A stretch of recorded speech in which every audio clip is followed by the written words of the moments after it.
Big TV ప్రేక్షక మహాశ్రేయులందరికీ కూడా నా హృదయపూర్వకమైనటువంటి నమస్కారాలు, పిన్నలకు ఆశీర్వచనాలు. కాకిని చూస్తే మనకి అపశకున పక్షి అనేటువంటి ఒక దృక్పథం మనలో ఉంటుంది.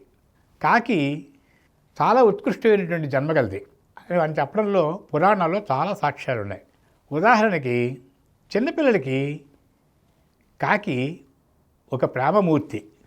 ఎందుకంటే చిన్నపిల్లలందరూ కూడా కాకి అంటే వాళ్ళు ఏడుపు మానేసి చక్కగా హాయ్ హాయ్ అంటూ ఆడుకుంటుంటారు. పిల్లల పక్షి అని కూడా కాకి ఒక పేరు కూడా ఉంది. అన్ని జీవులు ఒక్కటే. భగవంతుడు ఏం చేశాడంటే కొన్ని పక్షులకి కొన్ని జంతువులకి కూడా కొన్ని ధర్మాలు పెట్టాడు. అయితే కాకి ఉండేటువంటి గొప్ప లక్షణం ఏంటంటే ఎక్కడ దూరంగా ఎంత దూరం ఆకాశగమనంలో ప్రయాణిస్తూ కిందనున్నటువంటి ఒక చిన్న కంది కిందను కూడా అది చూసేటువంటి పెద్ద దృష్టి కలది.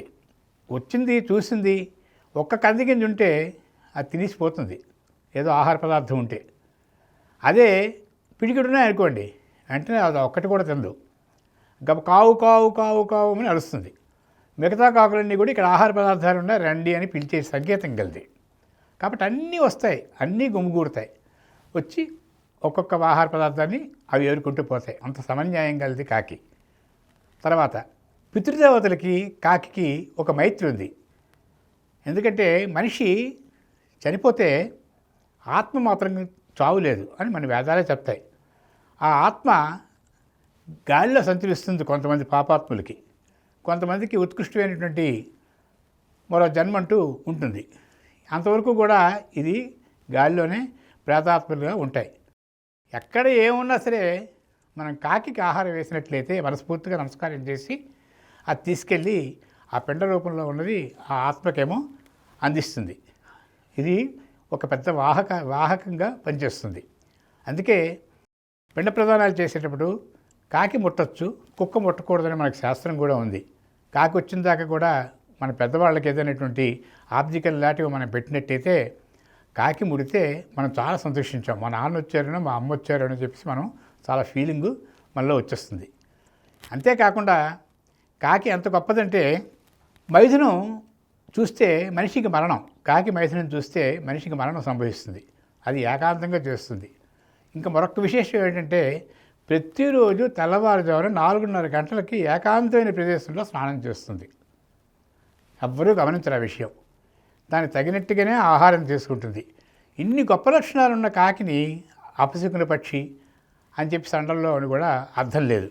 ఎందుకంటే మనం కాకితో మనం ఎలా మమేకం అయిపోయామంటే కాకి పిల్ల కాకి ముద్దు అనేటువంటి, ఆ ఇంటి మీద కాకి ఈ ఇంటి మీద వాలకూడదు, ఎందుకు అలా కాకులా అరుస్తావు, చూడమ్మా పాప కాకి అదిగో వచ్చింది, మతి తప్పిన కాకిల రొగలు, కాకి అరుస్తున్నది మన ఇంటి చుట్టాలు వస్తారేమో, ఈ అబ్బాయికి అమ్మాయికి కాకి ముక్కుకు దొండపండులా ఉన్నది, ఒక కాకికి ఆపదొస్తే 100 కాకులు చేరతాయి, కాకి కాకి కలవల కాకి నల్లగా కాకిలా ఉన్నాడు, పిల్లకాకేం తెలుసు ఉండేలు దెబ్బ, కాకి ఎంగిలి, కాకి బంగారం, కరెంటు తీగ మీద పడ్డ కాకిలాగా, కాకితో కౌరు పెడితే చాలు, కాకి ఒకటి నీళ్లకు, వాడు ఎంగిలి చేత్తో కాకిని కొట్టడు, సముద్రంలో కాకిరెట్ట, కాకులు దూరని కారడవి వంటి మన మాటల సందర్భంలో కాకిని ప్రస్తావించకుండా మనం ఉండం.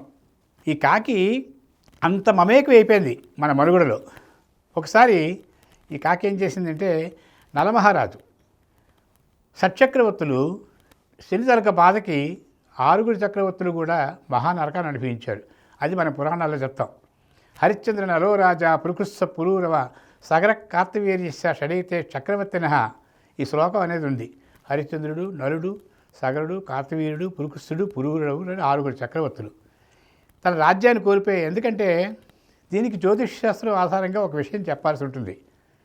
శని మహాదశ ఎవరికైతే పడుతుందో ఆ శని భగవానుడి తాలూకా స్థితిని బట్టి కొంతమంది కొన్ని ఆపదలు వస్తాయే తప్ప శని పట్టిందని అందరికీ కూడా శని పడితేనే ఒక అమ్మాయికి వివాహం అవుతుందని గతంలో మనం చెప్పుకున్నాం. శని పడితేనే రాజ్యయోగాలు వస్తాయి, శని పడితేనే రాజకీయ నాయకుడు అవుతారు, శని పడితేనే మహారాజ్యయోగాలు వస్తాయి. అదంతా జ్యోతిష శాస్త్రరీత్యా ఉండేటువంటి శని ప్రభావం.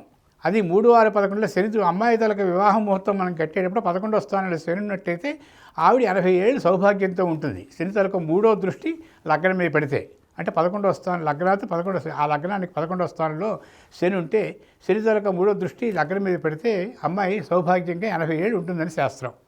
ఇలాగ శనికి చాలా ప్రాధాన్యత ఉన్నాయి. ఆ శని ఎవరిది? ఆ శని తాలూకా వాహనం ఏది? కాకి. శని వాహనం కాకి. కాబట్టి శనిని మనం ఎలా దూషిస్తామో ఈ కాకిని కూడా మనం అలాగే చాలా హీనంగా చూస్తాం. అయితే ఈ కాకికి ఒకసారి ఏంటి అంటే హరిశ్చంద్ర నలురజ పురుకుస్తు పురూరవ అని చెప్పి షట్చక్రవర్తుల పేర్లు చెప్పుకున్నాం కదా. నలమహారాజు అష్టకష్టాలు పడిపోయి ఒకసారి ఒక వంటవానిగా ఏదో కార్యక్రమంలో నిమగ్నమై ఉంటే చింపురి జుత్తు, మాసిన బట్టలు, వంటవాడిగా ఉంటున్నప్పుడు ఆ నిప్పులు ఒక నిప్పురవ్వ అతని తాలూకా జుట్టు మీద పడిపోయింది. విరిపేసరికి వెంటనే ఈ కాకి వెళ్ళి టప్పున ముక్కుతో ఆపేసింది. అప్పుడు నలమహారాజు అన్నాడు, ఓ వాయసమా, నీకు నేను చులకనైపోయానా? నాకు నెత్తి మీద నువ్వు కొడతావా అన్నాడు. క్షమించండి మహారాజా, కాకి తంతే అది ఏదో అపశుభంగా భావించకూడదు. కాకి తనడానికి చాలా శాస్త్రాలు ఉన్నాయి, అవి చెప్తాను. పిల్లల్ని ఎవరైతే నాకు పిల్లల మీద మమకారం ఎక్కువ అప్పుడు పాడు చేసేస్తాయని ఉద్దేశంతో మాత్రమే కాకి ఒకళ్ళు తొంతుంది. ఇప్పుడు నీకు కూడా కాలిపోయిన ఏ వస్తువైనా సరే తప్పనిసరిగా అక్కడ శుభం జరుగుతుంది చెప్పడానికి మాత్రం నేను సంకేతం ఇస్తున్నాను. కాలిన ఇల్లు బంగారు మందిరంగా తయారవుతుంది. కాలిన బట్ట అది విసర్జించేసి ఆ కొద్ది రోజుల్లోనే మనకు కొత్త బట్టలు వస్తాయి. ఇలా రకరకాలుగా శాస్త్రం అనేది ఉంది. నీ జుట్టు మీద ఒక రేణువు పడింది, అగ్ని రేణువు పడింది. దాన్ని సంతోషంతో నేనేం చేశానంటే ఆర్పేశాను.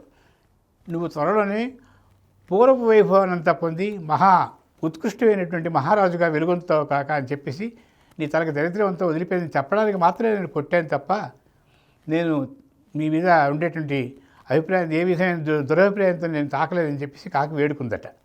నలమహారాజు సంతోషించి చాలా మంచి పని చేసి కాకి కన్నాడట. హరిశ్చంద్ర నలో రాజా పురుకుస్స పురూరవ సగర కార్తవీర్యశ్చ షడైతే చక్రవర్తిన.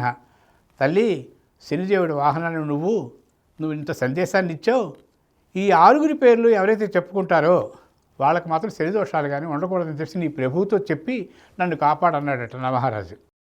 కాబట్టి అక్కడతో నలమహారాజుకి ఆ దరిద్రం వదిలిపోయింది.